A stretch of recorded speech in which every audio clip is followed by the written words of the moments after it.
मेरे हुजूर तशरीफ फरमा थे। दूर से एक बूढ़ी खातून को अपनी तरफ आते देखा। आका करीम अलैहिस्सलाम की नज़र पड़ी तो मेरे हुजूर उठ खड़े हुए, मेरी माँ पुकारते हुए और दौड़ लगाते हुए उनके करीब पहुँचे। फिर कंधों से वो चादर उतार कर नीचे ज़मीन पर बिछा दी, जिसे मैं और आप कायनात का कीमती असासा समझते हैं। अपनी वालिदा को उस चादर के ऊपर बिठाया, कान लगाकर घंटों उनकी बातें सुनी, और जब वो बूढ़ी खातून खुद उठकर वापस जाने लगी तो किसी ने रावी से पूछ लिया, ये आने वाली खुशकिस्मत खातून कौन थी कि महबूब अलैहिस्सलाम ने अपने कंधों की चादर उनके कदमों के नीचे बिछा दी। तो बताने वाले ने बताया कि तुम्हें नहीं पता, यही तो हुजूर अलैहिस्सलाम की रज़ाई वालिदा हज़रत हलीमा सादिया सलामुल्लाह अलैहा। सगी माँ तो सगी माँ होती है ना। मेरे हुजूर अलैहिस्सलाम ने तो दूध पिलाने वाली माँ को भी इतनी इज्जत अता की है। माँ बाप क्या होते हैं ये ज़माने को मेरे हुजूर अलैहिस्सलाम ने आकर बतलाया। आका करीम अलैहिस्सलाम एक दिन सहाबा को नमाज पढ़ाने आए। ताहद्दे निगाह सहाबा ने उठकर हुजूर का इस्तकबाल किया। मोहब्बतों भरा ये हुजूम देखा तो छम छम आंखों से आंसू बरसने लगे।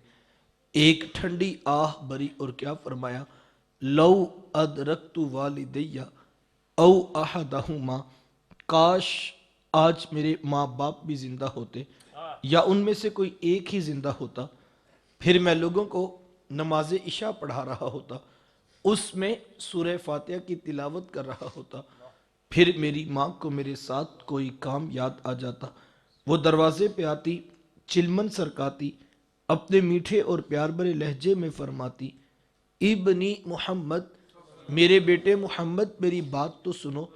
कहा लोगों मैं नमाज का मुसल्ला छोड़कर पहले माँ की बात को सुन लेता। ज़माने को अमलन बताया कि माँ का वजूद कितना मोतबर होता है। बेटियां क्या होती हैं ये ज़माने को मेरे हुजूर अलैहिस्सलाम ने आकर बतलाया। आका करीम अलैहिस्सलाम की आमद से कबल आप तारीख़ अरब उठाकर देखें, मुआशरे की हालत इंतहाई दर्दनाक थी। जब किसी के यहाँ बेटी पैदा होती तो शर्म से उसका मुंह काला हो जाता।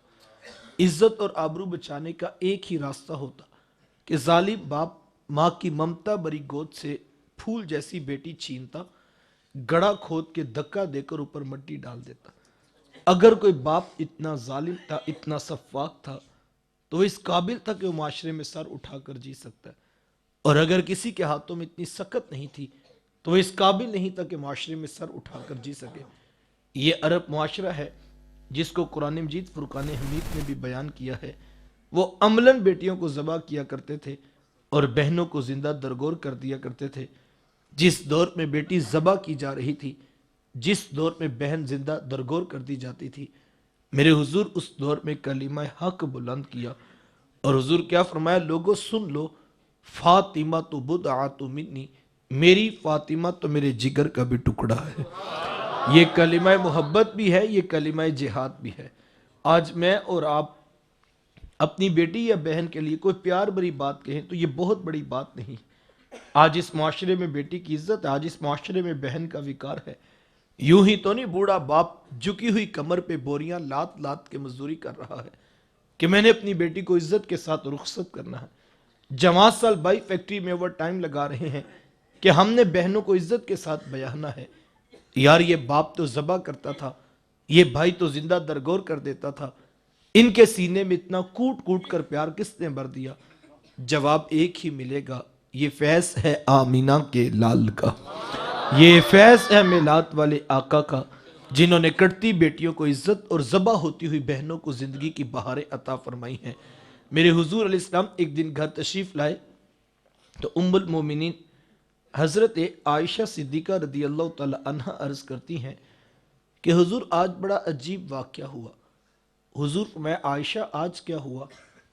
अर्ज़ की हुजूर एक हबशिया नयात औरत आई और उसने आकर दरवाजे पर सदा लगाई।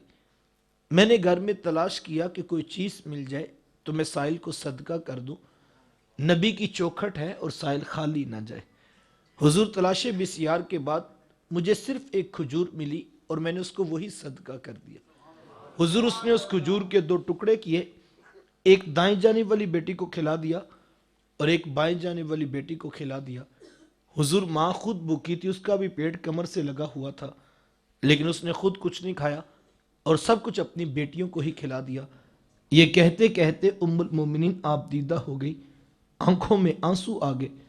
तो हुजूर मैं सुनो आयशा, अगर कल क़यामत के दिन इन बच्चियों की माँ को जहन्नम में जाने का हुक्म हो गया तो ये बेटियां दरमियान में आड़ बन के खड़ी हो जाएंगी कि मालिक हम तो अपनी माँ को जहन्नम में नहीं जाने देंगी, अल्लाह इन बच्चियों की सिफारिश कबूल करके इनकी माँ को जन्नत की राहत अता कर देगा।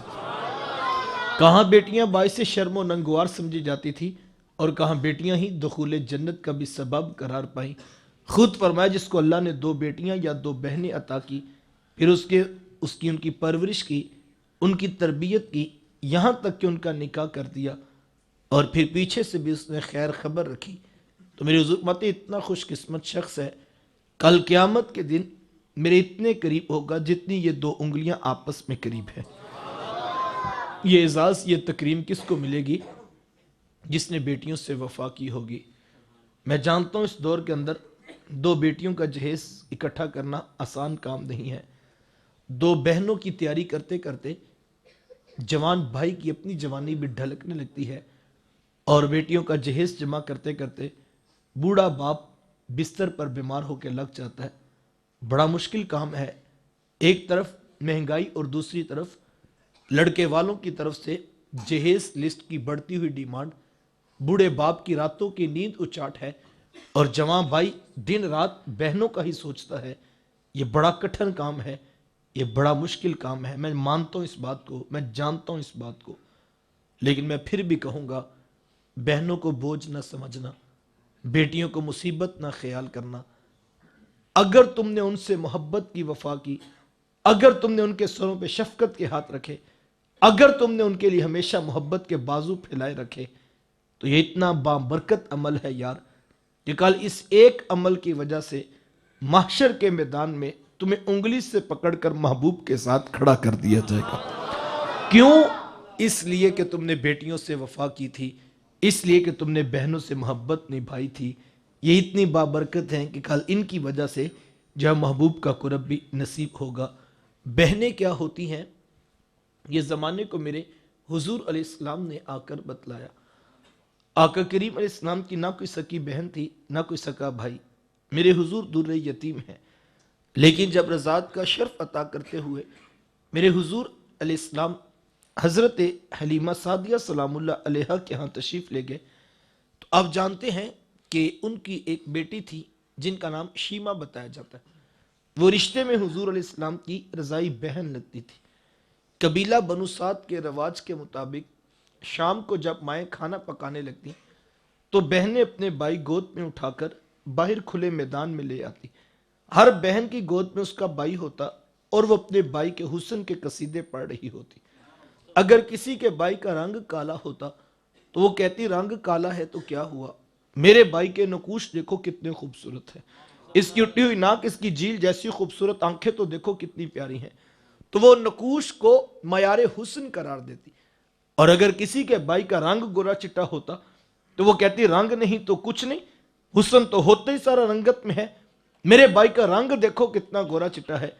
तो ये बहस मुबाहसा चल रहा होता और कोई बहन हार मानने को तैयार ना होती। इतने में एक सिम से हजरत शीमा अपना वीर मोहम्मद उठा के ले आती और कहती जरा मेरे वीर का मुकाबला भी तो करो ना। तो वो कहती नहीं नहीं शीमा, तेरे वीर का मुकाबला तो नहीं ना, तेरा तो सारों का ही सरदार लगता है। कुतुब में आता हजरत शीमा का सर फख्र से बुलंद हो जाता। और यार होता भी क्यों ना, जिस बहन की गोद में दो जहां का सरदार भाई बैठा होगा, फिर उनका नाज तो बनता था, उनका फख्र तो बनता था। तो वो हुजूर अलैहिस्सलाम को सीने से चमटा लेती और दुआ देती, रब्बाना अब किला ना मुहम्मदा, शाला मेरे वीर मोहम्मद को नजर ना लगे। आज मैं देख रही हूं बच्चों का सरदार है, कल अपनी आंखों से देखूं जवानों का भी सरदार बने। जिंदगी के लैलो नहार गुजरते गए, हजरत शीमा की शादी हो गई। मदनी दौर की कहानी है। इत्तिफाक से जिस कबीले में हजरत शीमा की शादी हुई, हुजूर अलैहिस्सलाम के सहाबा की लड़ाई और जंग उसी कबीले के साथ हुई। उनके कुछ बंदे कत्ल कर दिए, कुछ को कैदी बनाकर सहाबा मस्जिद नबी में ले आए। अरब के रवाज के मुताबिक कैदियों को छुड़ाने के लिए कौम के सरदार फिदिया और फंड इकट्ठा करने के लिए निकले। हर दरवाजे पर दस्तक देते और फंड मांगते। चलते चलते हजरत शीमा के दरवाजे पर भी पहुंच गए। दस्तक दी तो पूछा कौन? कहा कबीले के सरदार हैं, फंड इकट्ठा कर रहे हैं, तुम भी अपना हिस्सा डालो। पूछा ये फंड किस लिए इकट्ठा हो रहा है, ये रकम क्यों जमा की जा रही? तो कहा कि मदीने में एक शख्स है, इद्दाए नबूवत रखता है, उसने हमारे लोग पकड़ लिए, हमने अपने कैदी छुड़ाने। तो पूछा कि उसका नाम क्या है? किसी की जुबान से बेसाख्ता निकला मुहम्मद सल्लल्लाहु अलैहि वसल्लम। एक अरसे के बाद हुजूर अलैहिस्सलाम का नाम सुना तो आंखों में आंसू आ गए। कहा उसने तुम्हारे बंदे पकड़े? कहा हाँ उसने हमारे लोग पकड़े। कहा फिर फंड इकट्ठा करना छोड़ो, सिर्फ मुझे साथ ले चलो। कहा तुम क्या करोगे? कहा तुम्हारे कैदी छुड़ा के लाऊंगे। कहा तुम उसे जानती हो? कहा हाँ हाँ, तुम्हें नहीं पता वो मेरे बचपन के वीर और भाई लगते हैं, मैं तुम्हारे कैदी छुड़ा के दिखाऊं।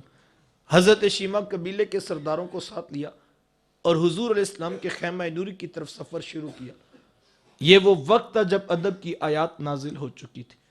खबरदार मेरे रसूल की आवाज से आवाज भी ऊंची ना करना, वरना जिंदगी की सारी कमाई गारत करके रख दूं।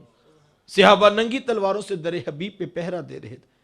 हजरत शीमा इस ख्याल से कि मैं अपने भाई को मिलने जा रही हूं, जब आगे बढ़ना चाहा तो पहरेदारों ने तलवारें सौंप दी।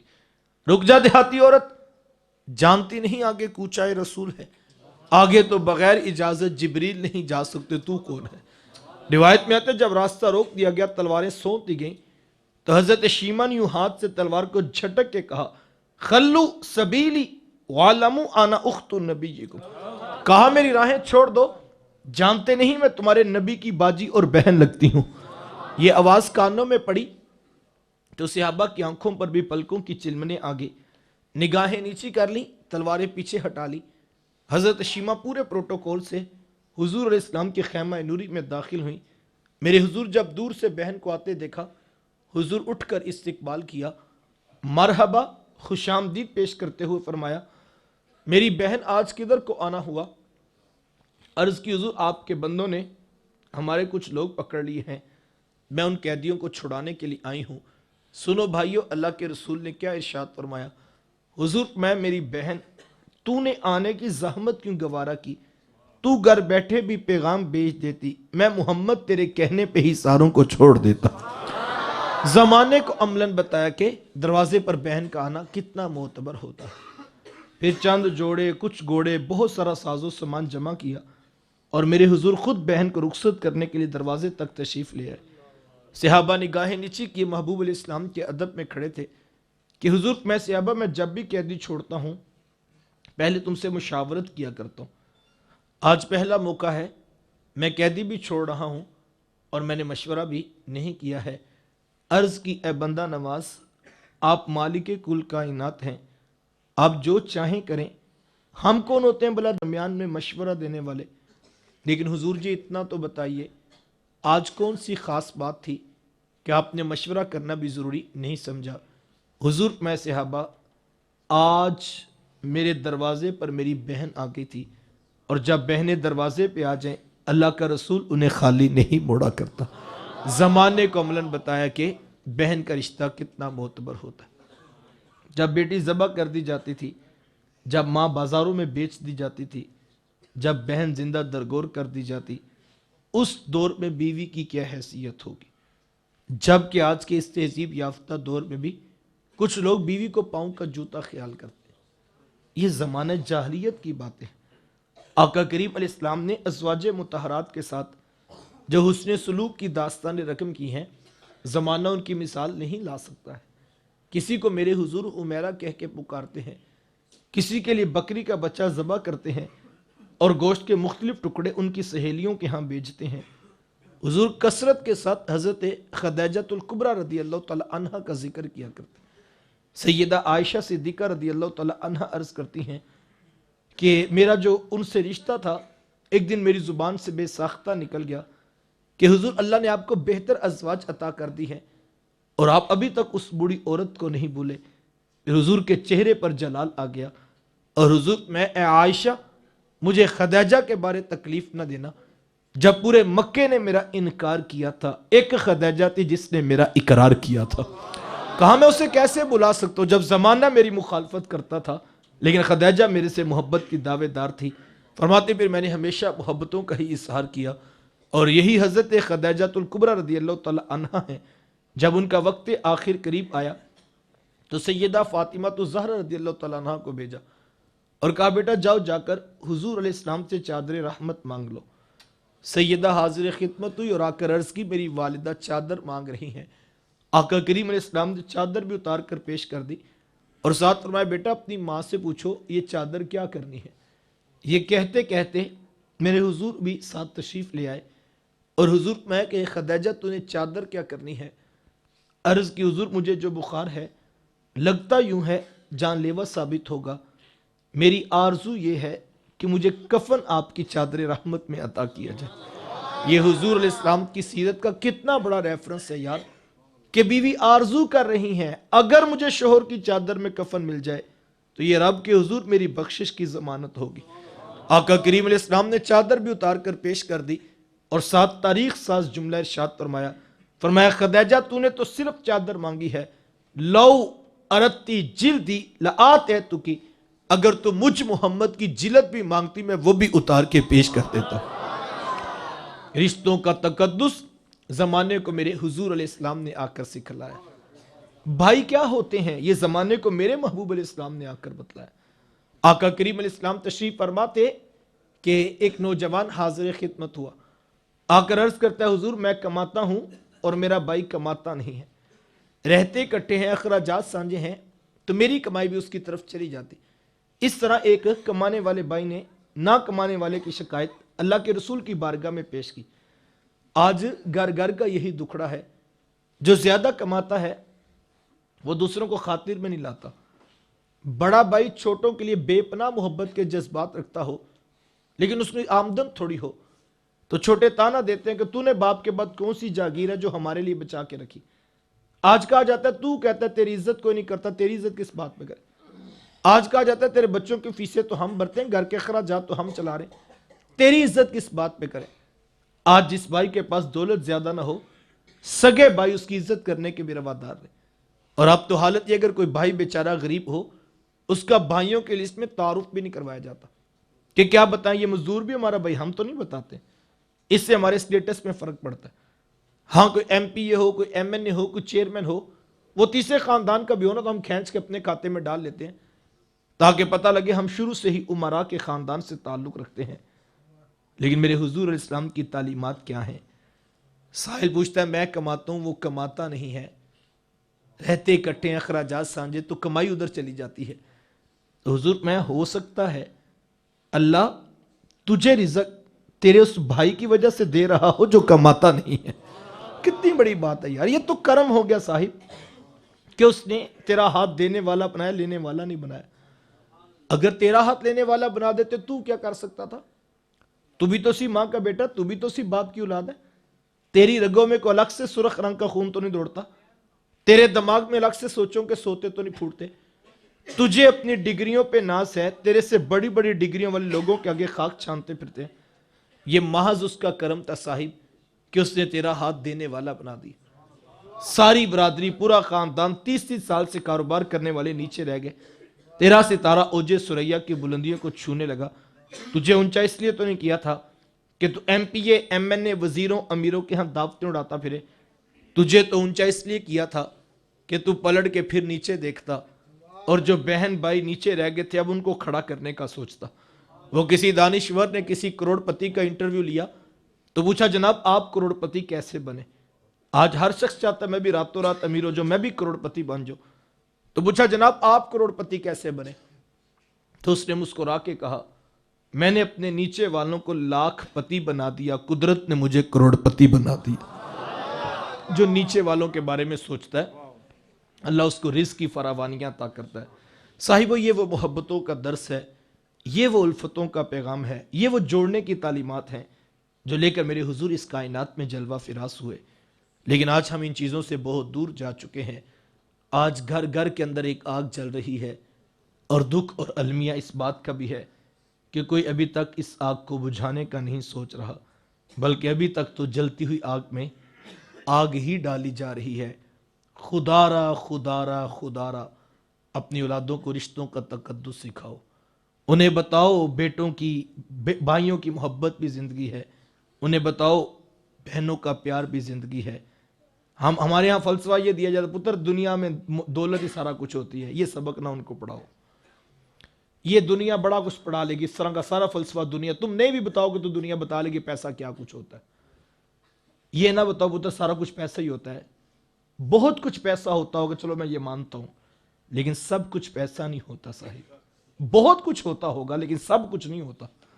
ये फलसफा बताओ बेटा, बहनों की मोहब्बत भी जिंदगी है, भाइयों का प्यार भी जिंदगी है, माँ का अदब भी जिंदगी है, बाप की शफकत भी जिंदगी है, ये वाली जिंदगी है। ये फलसफा जब से हमारे माशरे में आया कि दौलत ही सब कुछ होती है, और इसी फलसफे ने नस्लों को उजाड़ के रख दिया।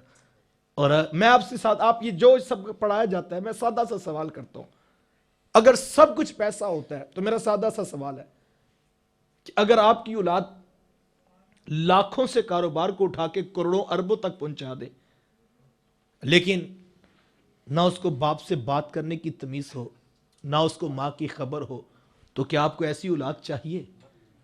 तो फिर आप कानों को हाथ लगाएंगे, ऐसी औलाद तो नहीं चाहिए। तो फिर पैसा सब कुछ नहीं होता साहिब, दौलत सब कुछ नहीं होती। बहनों का प्यार, भाइयों की मोहब्बत, बड़ों का अदब, छोटों से शफकत, सफेद बालों वाले का लिहाज, रिश्तेदारों की एहतियात, ये जिंदगी है हकीकत में। लेकिन हम इन चीजों से बड़ी दूर जा चुके, जबकि तालीमात शरीयत तो बिल्कुल वाज़ेह थी। बुनियादी तालीमात हैं जोड़ने की, इस्लाम की तालीमात जोड़ने की तालीमात। मेरे हुजूर अलैहि सलाम ने तो वाज़ेह फरमा दिया, जो हमारे बड़ों का एहतराम नहीं करता, हमारे छोटों पे शफकत नहीं करता, लैसा मिन्ना, वो हम में से नहीं है। ये तो फरमाने वाली शान है। और फिर महबूब अलैहि सलाम का अमल देखिए, आका करीम अलैहि सलाम जलवा फिरास से सहाबा बैठे थे, हजरत अबू बकर सिद्दीक रदी अल्लाह तआला अन्हु अपने वालिद जनाबे हजरत अबू कुहाफा रदी अल्लाह तआला अन्हु को लेकर बारगाह रिसालत की तरफ आ रहे थे। 90 साल की करीब उनकी उम्र थी, दाढ़ी के बाल सफेद हो चुके थे और आंखों से कुछ बेनाई भी जा चुकी थी। हजरत अबू बकर सिद्दीक रदी अल्लाह तआला अन्हु अपने बूढ़े ज़ईफ और कमजोर बाप का हाथ पकड़कर उनको हुजूर की चौखट की तरफ ला रहे थे। मेरे आका करीम अलैहिस्सलाम की नजर पड़ी तो सैयदी उठ खड़े हुए और हुजूर आगे बढ़कर मुसाफा किया, और हुजूर, मैं अबू बकर, आपने बड़े मियाँ को तकलीफ क्यों दी? आपने मुझे बताया होता, मैं मोहम्मद खुद चल के इनके पास आ जाता। हुजूर वाला अपने अमल से, जबकि कायनात में सबसे बड़ा कौन है? कायनात में सबसे बड़े तो मेरे हुजूर हैं, लेकिन अपने अमल से उम्मत को तालीम अदब की सिखाई है कि बड़ों का अदब। एक रिवायत का मफहूम है, फरमाया जो शख्स सफेद बालों वाले का रियाज रखता है, फरमाया गोया कि वो अपने रब का एहतराम करता है। ये दीन है जनाब, ये दीन है, ये हमने अपनी औलादों को सिखाना है। और हम अपने इस्लाफ की जिंदगियां देख सकते हैं, मजलिस रसूल लगी है, सहाबा तशरीफ फरमाए, आका करीम अलैहिस्सलाम ने सहाबा से एक सवाल पूछा, सहाबा वो कौन सा दरख्त है जिसकी मिसाल मोमिन की सी है? अब हुजूर ने जब सवाल पूछा तो सहाबा फरमाते हैं कि हम जंगल के दरख्त और जड़ी बूटियों के बारे में सोचने लगे, और महबूब अलैहिस्सलाम ने जब देखा कि जवाब किसी की तरफ से नहीं आ रहा, तो मेरे हुजूर खुद वक्फा सुकूत तोड़ा, और हुजूर, मैं सहाबा वो दरख्त हो जो है वो खजूर का दरख्त है, यानी खुद ही सवाल किया, जब देखा जवाब नहीं आ रहा तो खुद ही जवाब इरशाद फरमा दी। ये तरीका नबवी है। लेकिन हमारे यहाँ क्या है, मुझे 4 बातों का पता है तो मैं बड़े मजमे में पहले पूछना शुरू करता हूँ, जनाब किस किस को पता है? और जिसको जवाब नहीं आता तो फिर मैं कहता हूँ, जनाब आपको तो 3 साल हो गए, आप बताएं ना। फिर जब नीचे से तसल्ली नहीं होती, फिर मैं ऊपर स्टेज पे आ जाता हूँ, और फिर मैं कहता हूँ, जनाब आपने तो दरस इंजामी भी पढ़ी है, आप मदरसे में भी गए हैं, आप बताएं ना। और जिन्होंने बेचारों ने पढ़ा होता है वो भी सर नीचे कर लेते हैं, कभी हमारी बारी ना आ जाए। हमारे यहाँ जिसको इल्म की कोई बात पता लग जाए, वो खंजर लेकर लोगों के पीछे चाल पड़ता है। ये दीन का मिजाज नहीं, ये मेरा मिजाज तो हो सकता है, मेरे रसूल का मिजाज नहीं। मेरे हुजूर लोगों को रुसवा नहीं किया कर। हमारे यहाँ तो महफिल में बंदा परेशान बैठा होता है कि कोई मेरे से तजवीद का उसूल पूछ ले या कोई कानून ना मेरे से पूछ ले। ऐसी मजलिस से रसूल नहीं होती थी साहिब। मेरे हुजूर की बारगाह में छोटा बच्चा भी एतमाद से बैठता था, इस दर से हमेशा इज्जतें मिलेंगी, इस दर से रुसवाई नहीं मिलेगी, इस यहाँ से इज्जत मिलेगी, प्यार मिलेगा, यहाँ से जो है वो मोहब्बतें नसीब होंगी। इस एतमाद के साथ छोटे बच्चे भी मजलिस में बैठा करते। अल्लाह अकबर। तो आका करीम अलैहिस्सलाम ने सवाल का जवाब जब नहीं मिला किसी शख्स से, तो हुजूर ने खुद ही जवाब दे दिया। मजलिस पर खास होगी, सहाबा उठ के घरों को चले गए। हजरत अब्दुल्ला इब्न उमर रदी अल्लाह तआला अन्हु अपने वालिद जनाबे सैयदना हजरत उमर फारूक रदी अल्लाह तआला अन्हु से घर में बैठे हुए पूछते हैं, अब्बा जी आज सुबह मजलिस रसूल लगी थी ना? कहा हाँ बेटा लगी थी। तो कहा कि हुजूर इस्लाम ने एक सवाल भी पूछा था? कहा हाँ बेटा हुजूर ने सवाल पूछा था। तो कहा जवाब? तो कहा बेटा उस वक्त तो किसी के जहन में जवाब ना आया। तो इब्ने उमर रदी अल्लाह तआला अन्हु अर्ज करते हैं कि अब्बा जी अल्लाह की कसम मुझे जवाब आता था, अल्लाह की कसम मुझे जवाब आता था। तो कहा बेटा जब आपको जवाब आता था फिर आपने जवाब दिया क्यों नहीं? अगर आप जवाब देते तो मुझे भी खुशी होती कि उमर के बेटे ने जवाब दिया। तो सुनिए हजरत इब्ने उमर रदी अल्लाह तआला अन्हु हजरत उमर रदी अल्लाह अन्हु के बेटे अर्ज करते हैं कि अब्बा जी मैंने मजलिस में देखा कि जब अबू बकर और उमर जैसी शख्सियात चुप बैठी हैं फिर तुम्हें भी चुप रहना चाहिए। ये अदब बड़ों का, ये अदब बड़ों का। ये एक जमाना होता था, मुझे अच्छी तरह वो मंजर याद है। आज से कोई 17-18 साल पहले हम मदरसे में पढ़ने के लिए गए, तो हिफ्स के लिए गए, तो नया नया वो स्कूल के बाद माहौल देखा। तो मैंने अपनी आंखों से देखा, आज भी हमारे यहाँ ये रीत मौजूद है कि एक छोटा बच्चा वो साइकिल की चाबियां कारी साहब को पकड़ाने के लिए आया, उस्तादों को। तो उसने यूं, उस्ताद शायद फोन सुन रहे थे, तो उसने यूं दोनों हाथों से जो है वो पकड़ के रखा हुआ था उन चाबियों को। तो दिल में ख्याल आया कि चाबी तो इतनी वजनी नहीं है, ये दो हाथों से क्यों पकड़ी हुई है?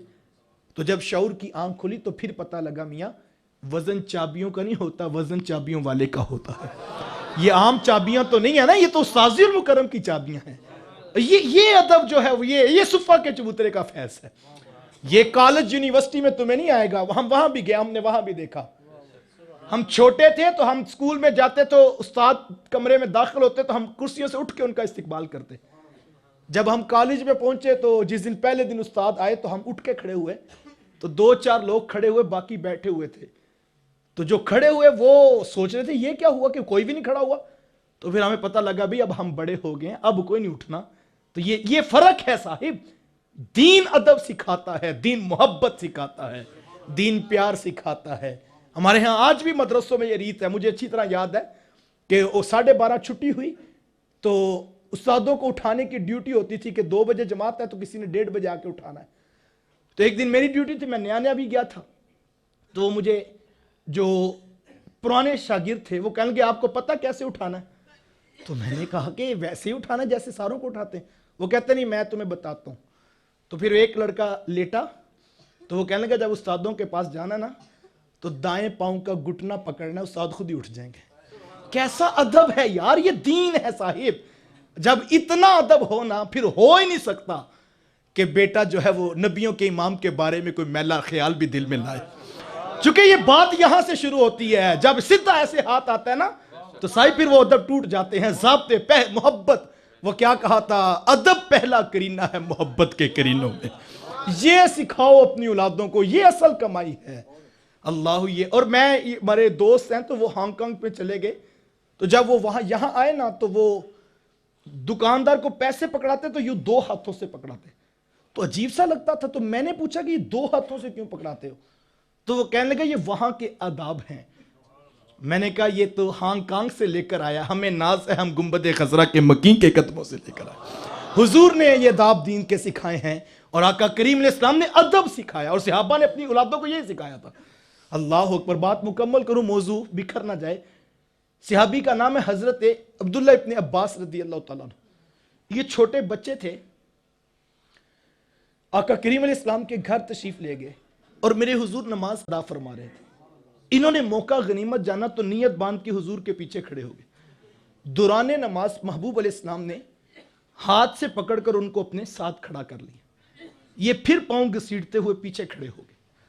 छोटे बच्चे थे, नमाज मुकम्मल हुई तो मेरे हुजूर अलैहिस्सलाम ने पूछ लिया कि ए बेटा इब्ने अब्बास, मैंने आपको अपने साथ खड़ा किया था, आप फिर पीछे क्यों चले गए? सुनिए जवाब अदब वालों का। हजरत इब्ने अब्बास रदी अल्लाह तआला अन्हु अर्ज करते हैं कि हुजूर जी आप तो अल्लाह के रसूल हैं, आपके साथ खड़े होकर नमाज तो नहीं ना पढ़ सकता।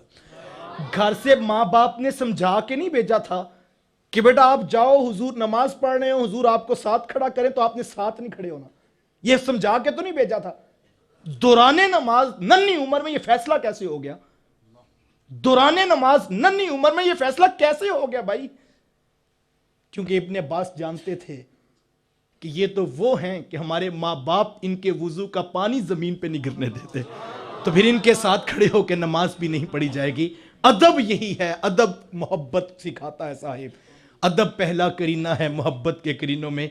अपनी औलादों को अदब सिखाओ, बड़ों का अदब सिखाओ, सफेद बालों वाले का हया सिखाओ, और रिश्तों का तकद्दुस सिखाओ। ये जिंदगी है, और अगर ये मिल गई तो सब कुछ मिल गया, और अगर ये नहीं मिला तो फिर हमें जो है वो सोचना होगा हमने बेटों को क्या दिया। दौलत जितनी उनके मुकद्दर में लिखी है वो हर तरीके से कमा लेंगे, ये दुनिया उनको खुद सिखा देगी दौलत कैसे कमाई जाती है। अपनी औलादों को अदब सिखाओ, मोहब्बत सिखाओ, रिश्तों का तकद्दुस सिखाओ, बेटियों की शफकत, बहनों का प्यार, भाइयों की मोहब्बत उनको सिखाओ। ये दीन रसूल है। हमारे यहाँ बाज़ औक़ात ऐसा होता है, कभी नादानी की वजह से जो है वो बेटा जब चचा ताया के खिलाफ उठ खड़ा होता है तो माँ अंदर ही अंदर बड़ी मुतमिन होती है कि चलो सारी जिंदगी मैंने जो है वो ससुराल में कोई बात नहीं किया, पुत्र जवान हो गए, ये मेरे बदले पूरे करेगा। कभी ऐसा होता है बेटा मामू और खाला के खिलाफ हो जाता है और उनको खरी खरी बातें सुनाने पर उतर आता है, तो बाप अंदर से मुतमिन होता है चलो अब ये जो है वो बदले पूरे करेगा। ऐसा कभी ना करो। क्यों?